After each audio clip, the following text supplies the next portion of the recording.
يمكن سمع منه هذا الكلام وحصل ما حصل. والآن أيضا أقول لكم، وأنا ذكرت لكم سابقا، الأحداث تتسارع في المنطقة، الأمور تتسارع، الفتن تقترب،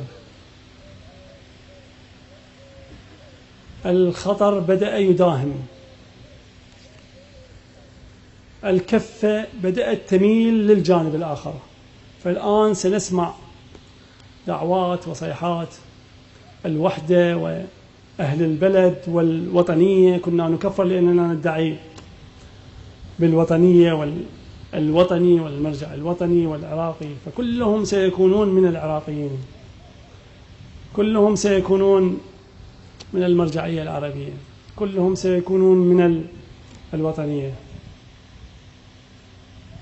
وسأقول لكم أكثر من هذا، كما قلت لهم أنهم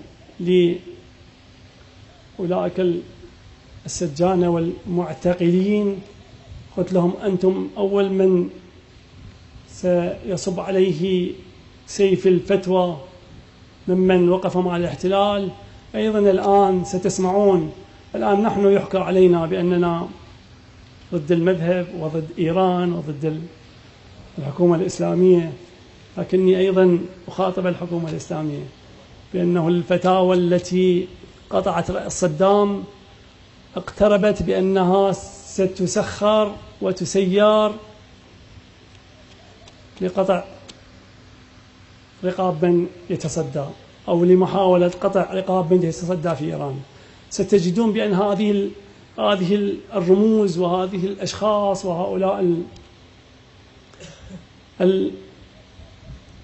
المنتفعين سيكونون هم المحررين، وهم من، نحن لم نحكي عن هذا الأمر، لكن هم سيكونون من وقف ضد المد الصفوي في العراق، هم من يقولون وقفنا ضد الاستعمار الإيراني، كما سابقا وقفوا مع صدام ضد الأمريكان، فوقفوا مع الأمريكان ضد الصداميين والبعثيين، والآن سيقفون مع الأمريكان ضد الإيرانيين. ومجريات الأمور والأحداث ستكشف لكم هذا الأمر. فهم من أتى بهؤلاء، وهم أصحاب هذه الفتاوى، وهم من ألزم الناس للتصدي لهؤلاء.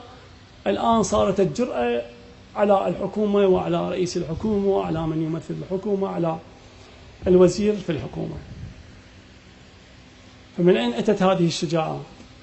صاروا يقرؤون الأحداث، صاروا يشعرون بالخطر قد وصل إليهم،